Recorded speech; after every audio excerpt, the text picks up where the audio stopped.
We're seeing a photograph of the President and First Lady with the Right Reverend Christopher Coxworth, who is the Dean of Windsor, and with Charlotte Manley, who is the clerk to the canons and to the chapter.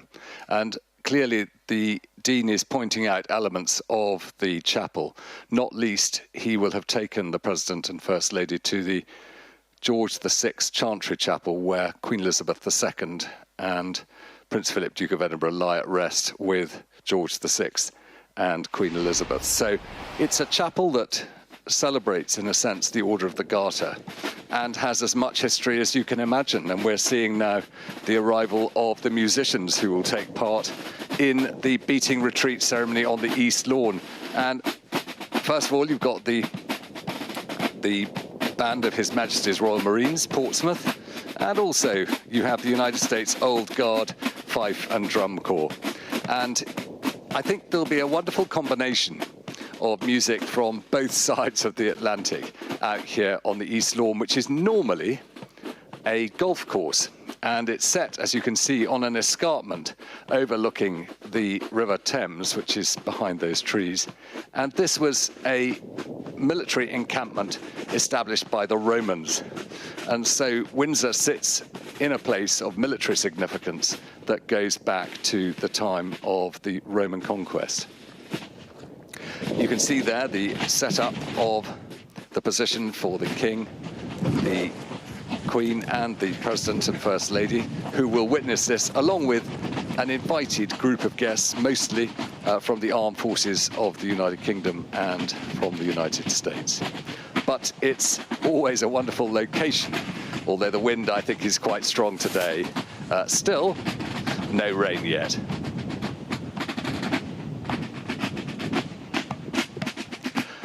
Once they're all in position, the King and the President will walk from the castle out to take their position, and the Queen and the First Lady will come out by car.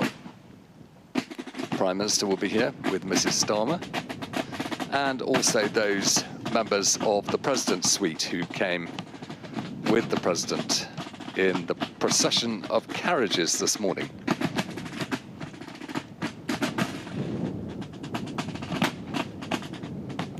So the music we will hear will be led by the Director of Music of the Royal Marines, who is Lieutenant Colonel Hugh Williams.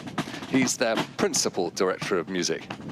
And in the armed forces of the United Kingdom, the Royal Marines are always known for the highest standards of their music. Let's listen to the drummers.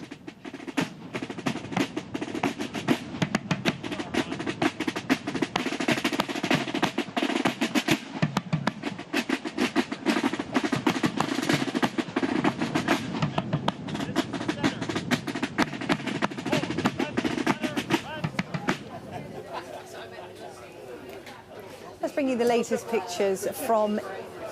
the latest pictures from inside Windsor Castle. This happening around an hour or so ago. President Trump and the King inside Windsor Castle to view artefacts from the royal collection. We saw some still photographs before of the President looking rather animated, looking at some of these pieces. Perhaps we'll be able to get a clearer idea as to what he was looking at that got him so animated. The King and Queen looking quite jolly, and a little bit of laughter along the way as well. Alistair, what were they looking at? What pieces have been chosen from the collection? Well, we saw the Director of the Royal Collection, Tim Knox, receiving the President then as he came in with the King to the Green Drawing Room in Windsor Castle, and a number of items have been brought out. I think one of the most fascinating is a message from President Lincoln to Queen Victoria to mark the death of Prince Albert, her husband, in 1861. There are also significant communications that took place during the Battle of American independence from Great Britain.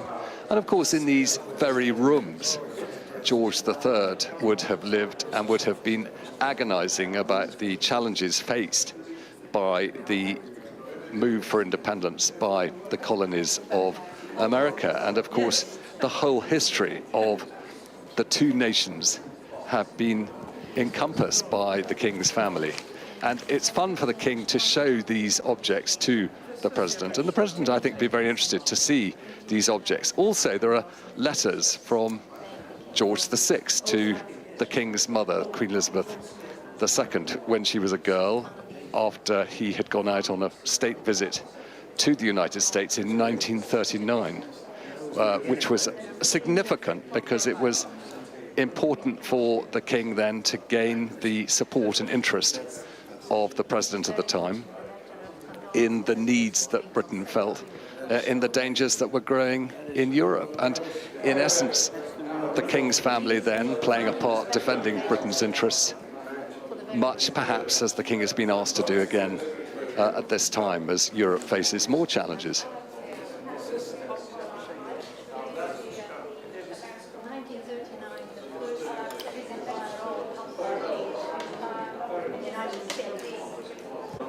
And then we have a couple of maps here which show a couple of critical battles in the... We can see the Prince and Princess of Wales there being talked through a number of the artefacts alongside Mark Rubio, the Secretary of State, essentially America's Foreign Secretary. Now let's just have a listen in and see if we can hear some of what's being said, explained to the senior royals and Marco Rubio.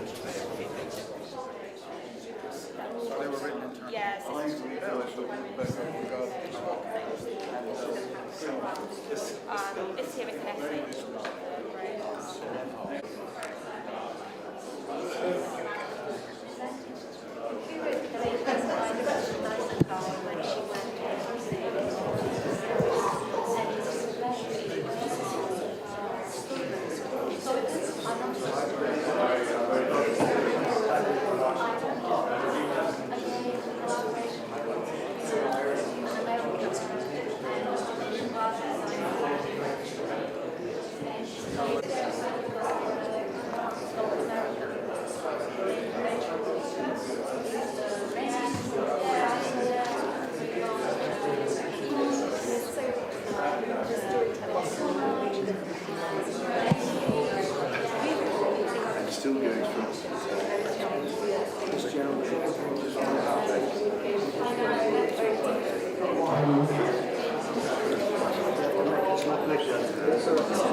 Let's bring back in our royal commentator, Alistair Bruce. A carefully curated selection of artefacts there from the royal collection for the President and First Lady and senior members of the royal family to take a look at and learn about the history.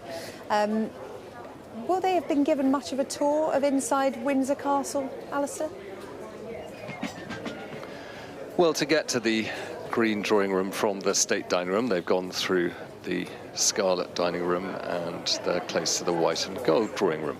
So I think that in order to have got to this part of the castle, they've gone through the grand corridor that we recognise so much from when the late Queen Elizabeth II used to be filmed walking around the castle. So yes, I think they will have gotten the full length of it now, not least because their rooms are in the wing that looks down along the long walk. So they will have seen that. And for the Prince and Princess of Wales, the chance to share with the First Lady and the President this gathering of really fascinating objects. You see, in the royal collection, both in the library and in the archives, there is a plethora of papers that have been kept, objects that have been held, and they are, as you say, beautifully archived.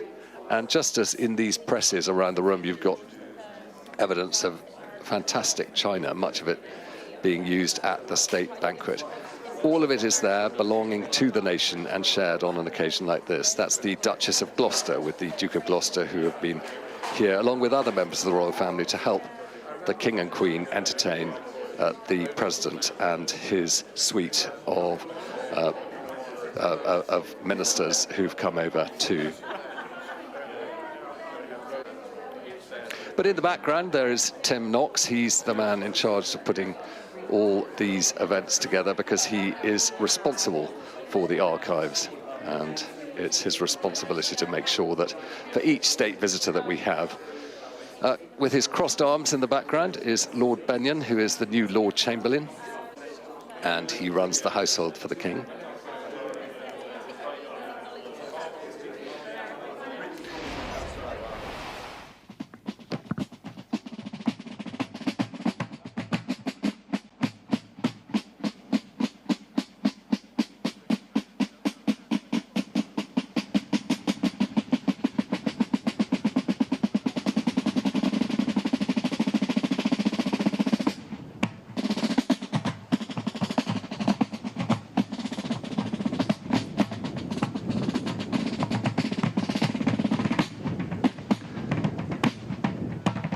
And it's tremendous to see the skills of the drummers of the United States there. Earlier today, the President went to visit St. George's Chapel. And he was met at the Jericho porch and taken in by the Dean of St. George's Chapel.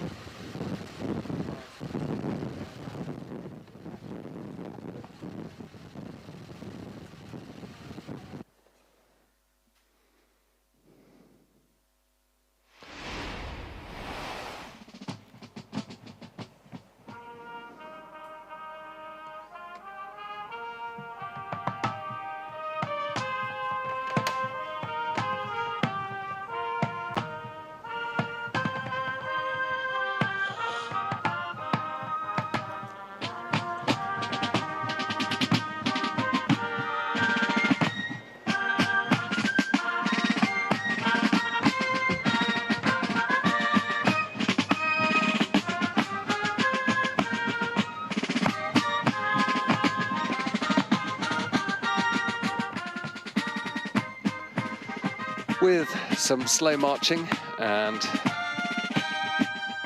entertaining music from the United States Old Guard Fife and Drum Corps, the gathered guests are being entertained before the King brings the President out for the full performance very shortly.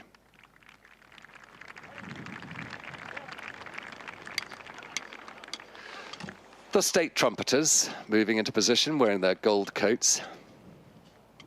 The gold coats were paid for by the City of London after the restoration of the monarchy in 1661. And it's a combination of different histories here, as the uniforms recognized from that period of America's history, which most closely lent upon the story of the British Crown here when George III was king and the American colonies claimed their independence and took it. They take a position to the side of this parade ground, and the state trumpeters are ready for the arrival of the principal guests. And you could tell the wind with the state standard, 36 feet long, on the top of the round tower there, bellowing out. But as yet, no rain.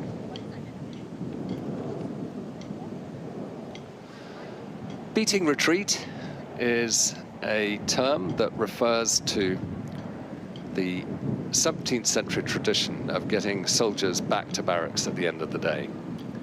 It certainly wasn't anything to do with battle, of leaving the battlefield or anything like that, but you beat retreat back to the barracks where you'd be safe for the night. And musicians were generally used to communicate commands, and music evolved over the period when it was necessary to be recognized by soldiers, and they would know that this was their duty to come forward and return to their barracks. I can see the director of music getting himself into position there just to the left of the saluting base. And he now has sight of where the King will appear. He's going to walk from the east side. The monarch's part of the house is on the left there. We're looking at the east front, and those large windows on the ground floor are the red or scarlet and the green drawing rooms that we saw in that footage of the King showing the President those objects from the Royal Archives. Those are the windows, and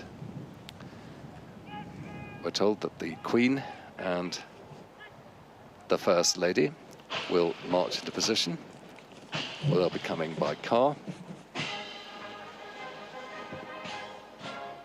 And I can hear the band of His Majesty's Royal Marines from Portsmouth, the Royal Band. They carry the name the Royal Band because Elizabeth II gave that privilege, and they wear Royal Band on their shoulder. And it's because the Royal Band used to be on board the old Royal Yacht Britannia. And when that was decommissioned, this band took on that honour. And also with the band of His Majesty's Royal Marines is the band of the Scots Guards and the Central and College bands of the Royal Air Force. Let's listen to them as they come in.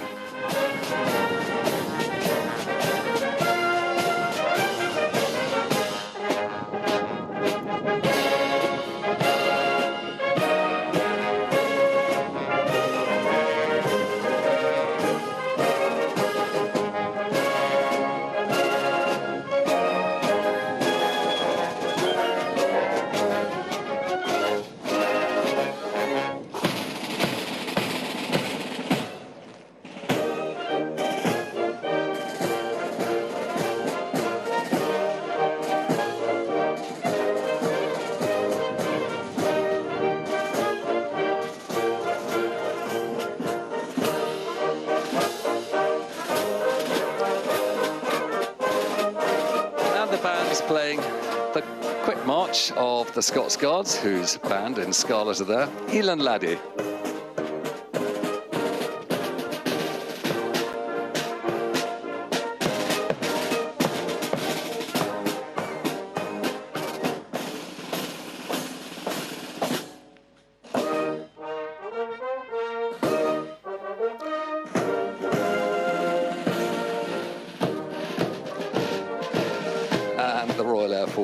Famous quick march, which reminds one of all the great films of the Second World War and the incredible bravery of the Battle of Britain, when the Royal Air Force protected the United Kingdom from the skies and achieved victory in the Battle of Britain.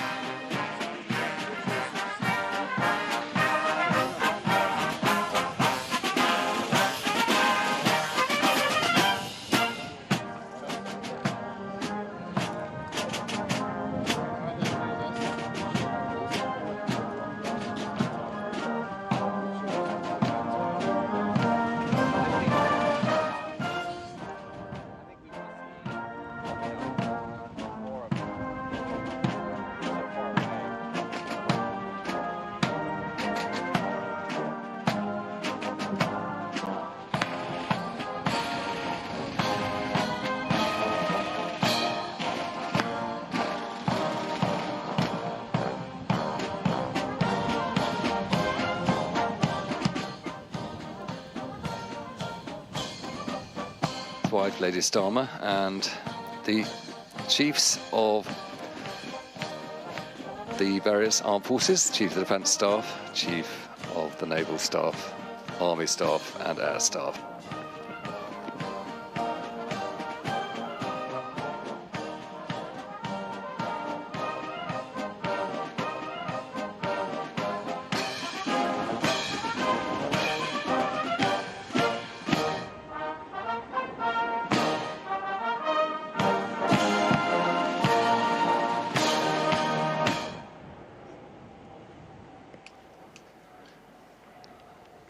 The mass bands are now in position.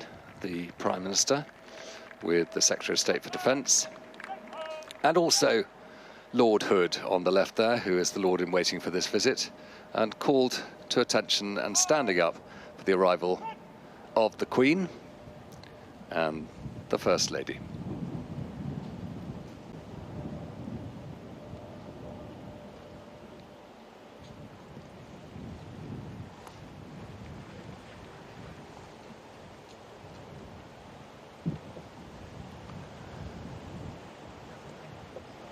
These steps with the unicorn here are the steps down from the east lawn, from the east terrace to the east lawn. And underneath the steps they have a hidden shed where they keep the mowers, which is quite useful.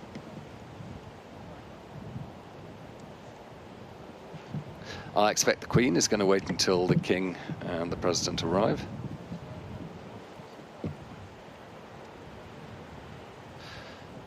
The Queen's standard was on top of the State Bentley.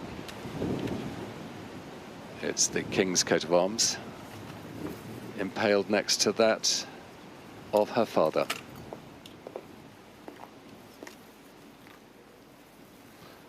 It's not far for the King to walk down from the terrace of the east front of Windsor Castle. And on the way, he'll have the chance to show the President the massive tulip-shaped fountain that was designed by his father, the Duke of Edinburgh.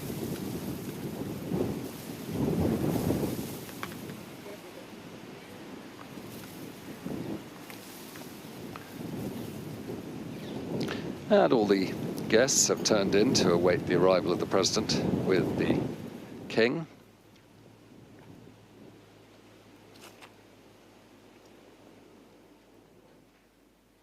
It's a windy afternoon, but the musicians are ready to fill that windy east lawn, which has been beautifully mown today.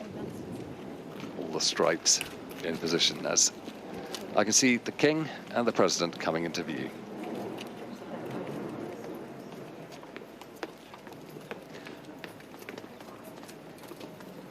And there are some of the photographers who are in position coming ahead. Bands are brought to attention. And there'll be a fanfare from the state trumpeters to welcome the King and the President.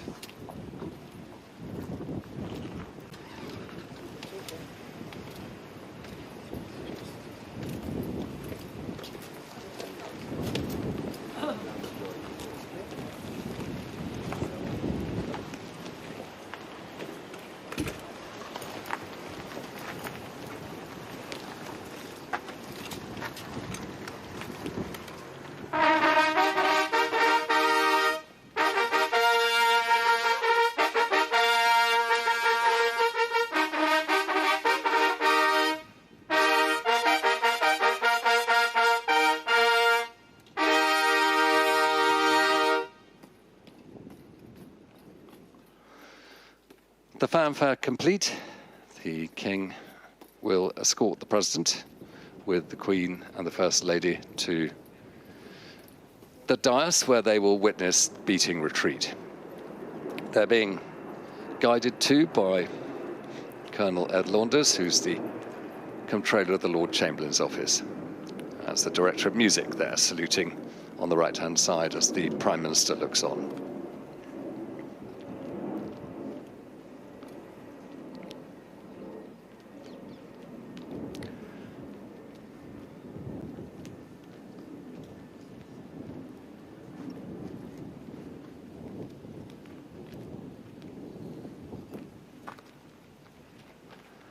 And as soon as the King and the President sit down, beating retreat will begin. And it used to be the mark, as I say, of the end of the day and of evening coming, very often with the lowering of flags. But on this occasion, it marks the conclusion so far of the outdoor ceremonial of the state visit so far.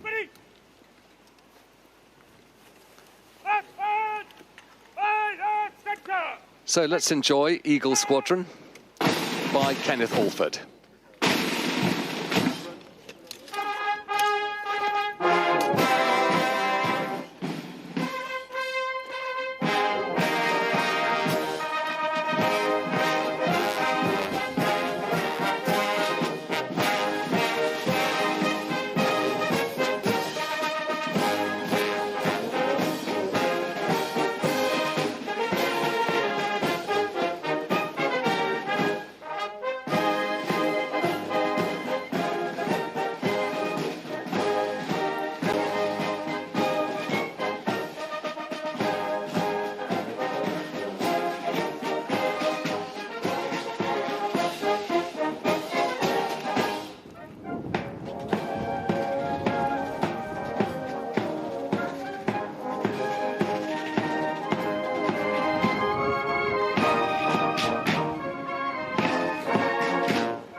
One of the beating retreat strengths was to demonstrate discipline and precise marching and musicianship all at once. And that's definitely being demonstrated here by the band of His Majesty's Royal Marines Portsmouth, the band of the Scots Guards and the Central and College bands of the Royal Air Force. Shortly we'll go on to Hugh Robertson's tune, Westering Home, which is a Scottish song that refers to the Isle of Islay, and plenty of links in that with President Trump.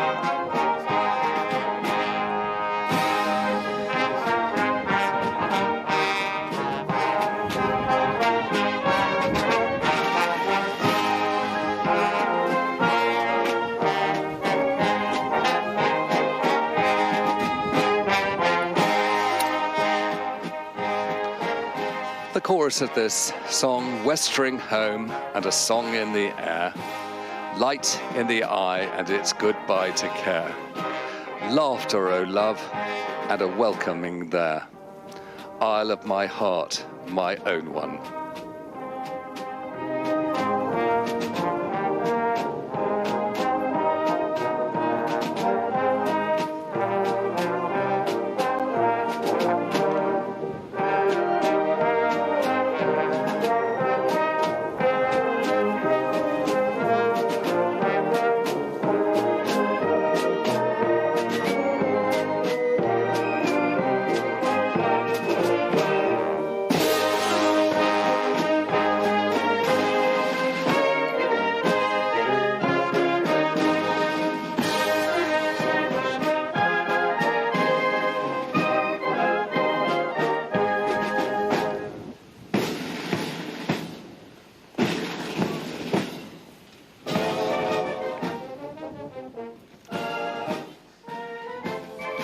And now we have, set to the music of Vivian Dunn, I Fond Kiss by Robert Burns.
finally, in this medley of songs, Henry Dillmore's setting of Golden Friendship, which underscores the strong links between the United States and the United Kingdom, celebrated here before the arrival of the United States Old Guard Fife and Drum Corps.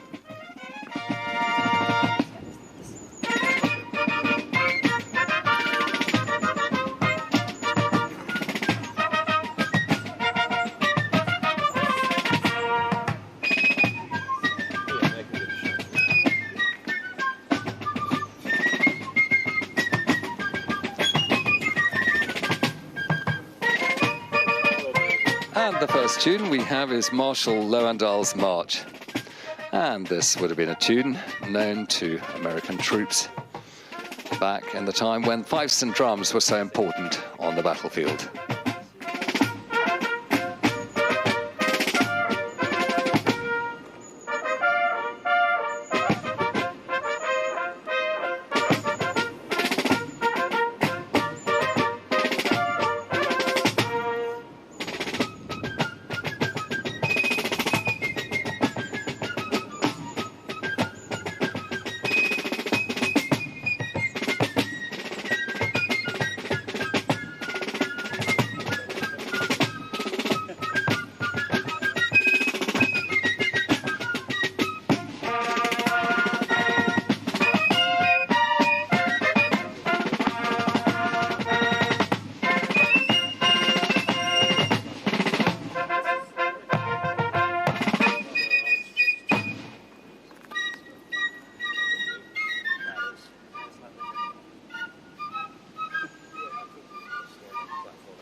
On one of the occasions when Elizabeth II went to visit the United States, the predecessors of these musicians played for her on the lawn of the White House, as they now start the regimental Carabiniers, and then they'll play a successful campaign.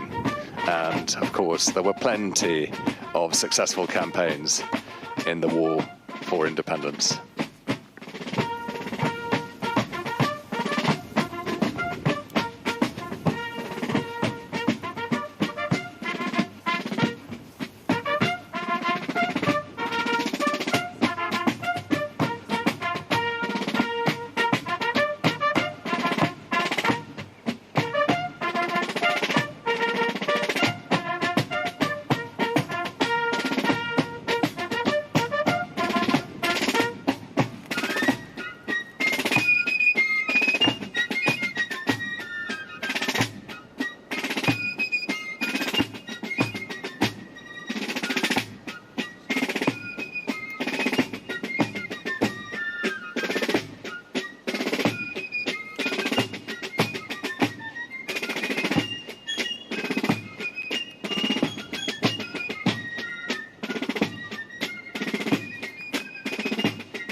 Music goes on with Prince Eugene's March, the Bells of Newport, Louisville March, and then Yankee Doodle, of course, the Old Guard March, and Spiritosa.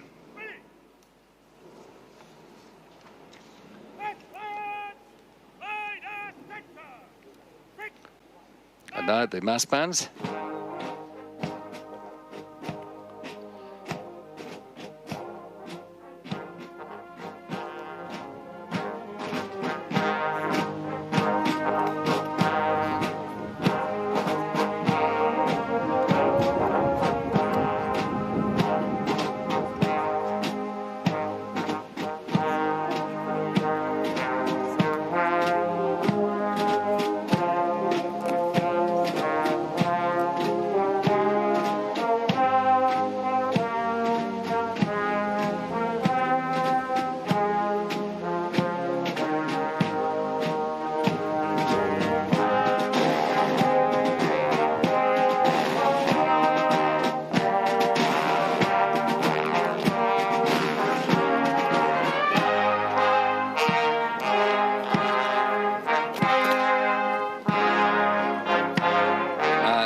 musicians now position themselves with the pipers coming forward to get ready for the mass bands to be led by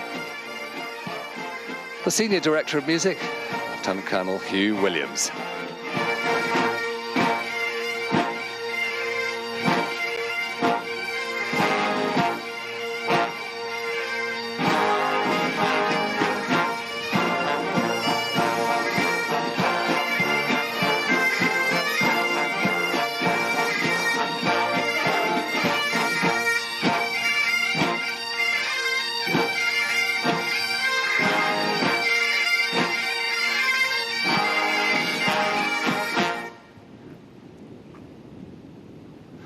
And that was Scots Wahey by Robert Burns. And the 79th Farewell to Gibraltar.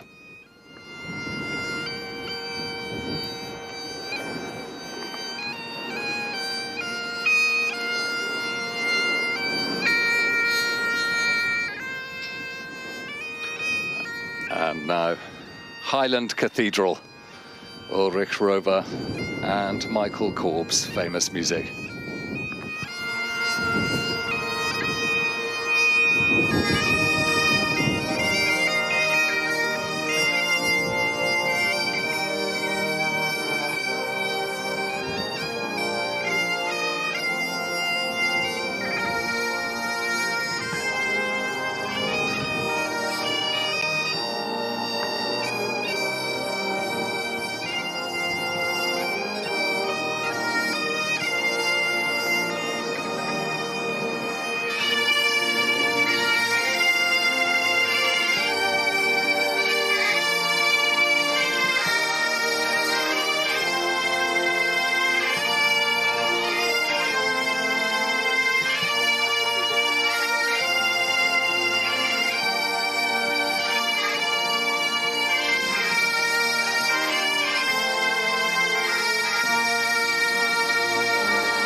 Pipes and drums completing Highland Cathedral.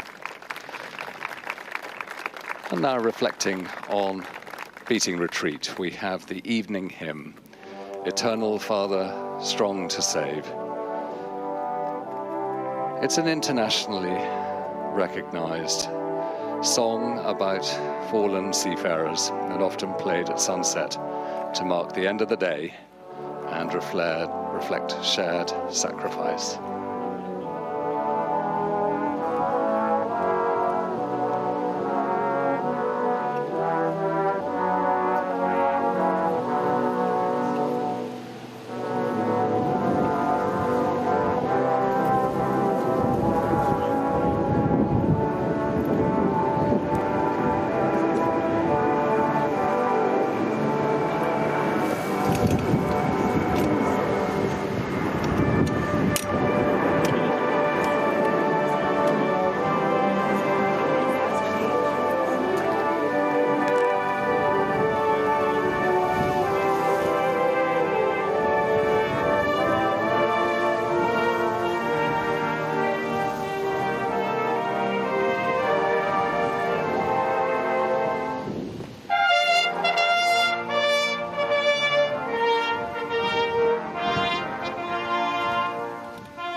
And traditionally at that time, the flags and ensigns of the United States and Royal Navies would be brought down.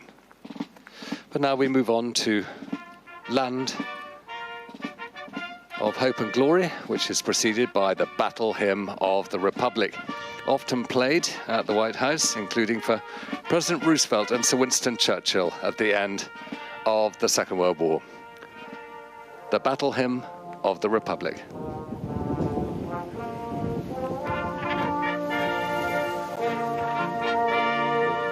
Stuart, do you want me to tilt when they come, or just let them fly?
The words of the Battle Hymn of the Republic, glory, glory, hallelujah.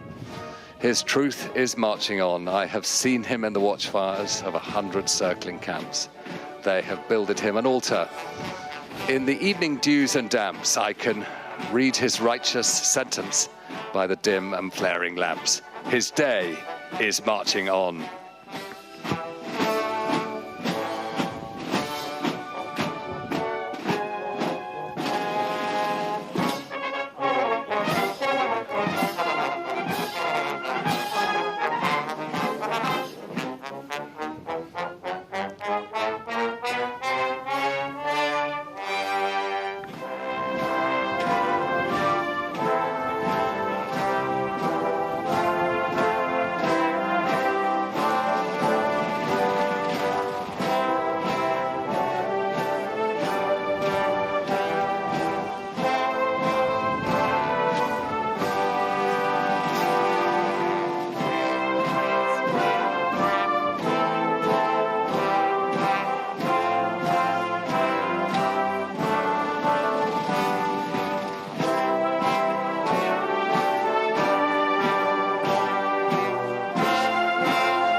Time, red, white and blue from the red arrows as they fly over Land of Hope and Glory.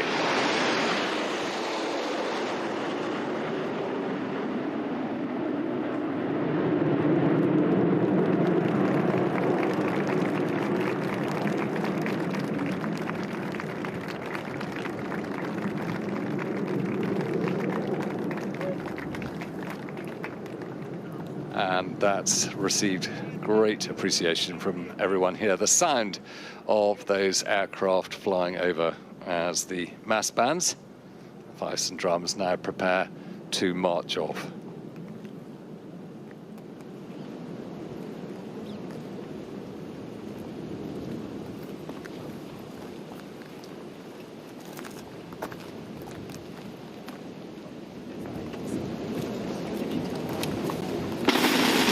Having received permission to end this parade from the King and the President, the Director of Music leads them off with Auld Lang Syne, followed by the Army, the Navy and the Air Force, as they do what beating retreat says, return to barracks.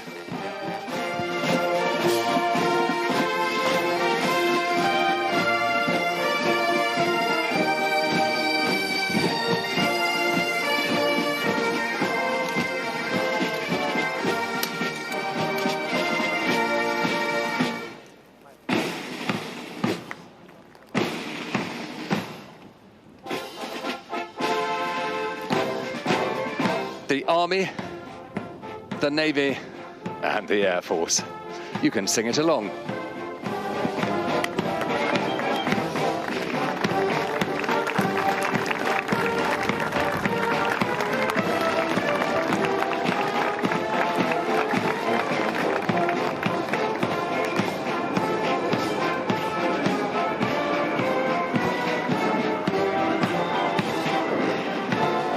And all the equerries and members of the household have come forward. And Colonel Ed Launders receives the King, and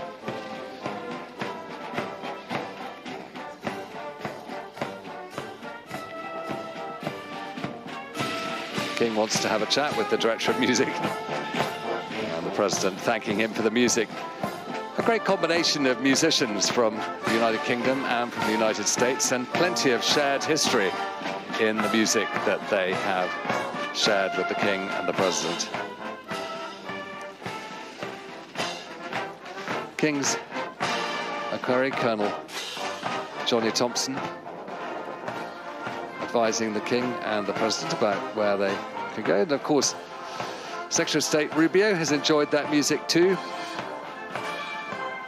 And perhaps a chance for the King and the President to talk to some of the families from the armed forces who've gathered together for this occasion as guests. And on the other side of the saluting base, the Queen is taking the First Lady to meet representatives on that side of this very impressive auditorium.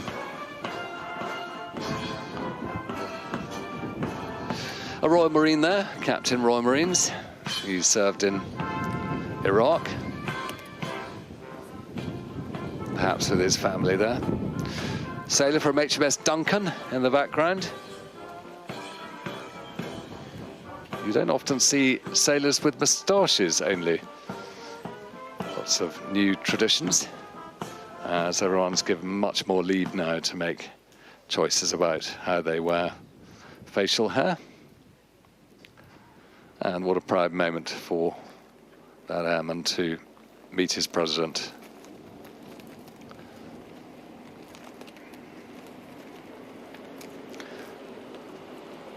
The King's life of meeting people.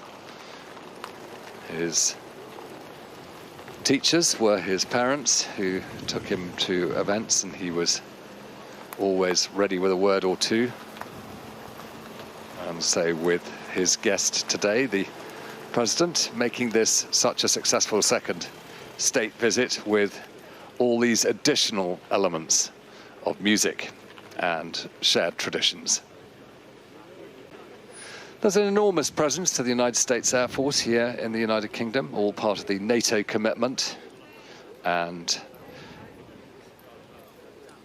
it's easy to recall the tremendous commitments of the United States Armed Forces during the Second World War. And of course, when the Pope, when the President came over to this meeting at Windsor, he flew over Brookwood Cemetery, where so many servicemen and women from the United States lie at rest in the military plot there.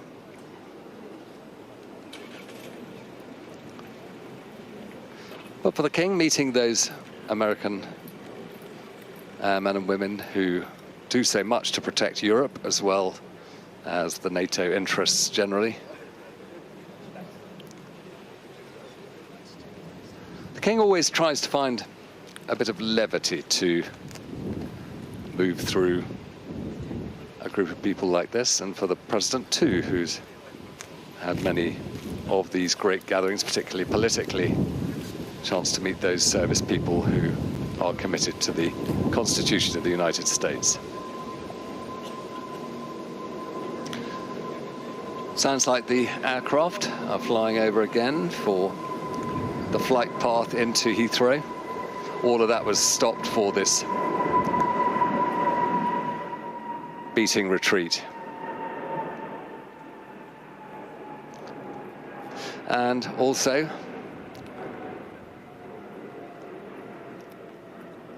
the King gets a chance to go back now towards where he arrived on this parade ground. He's being led also by the Master of the Household, there, Admiral Sir Tony Johnson-Burt, meeting the Garrison Sergeant Major there.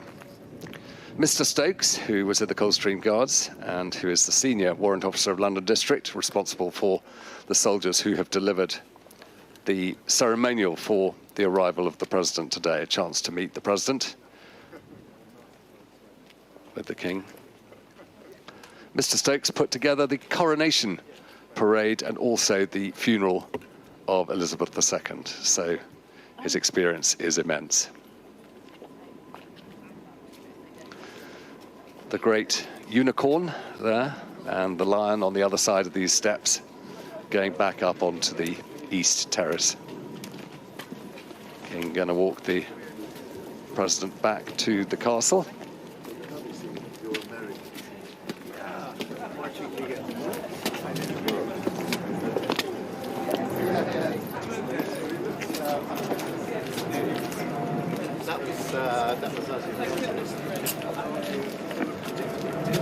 Yes.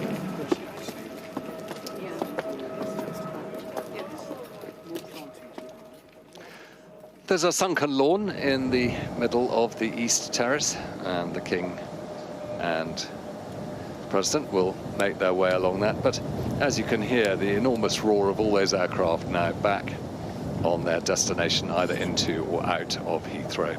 As this parade from here has concluded and beating retreat has been done, the King and the President return to the castle for tea.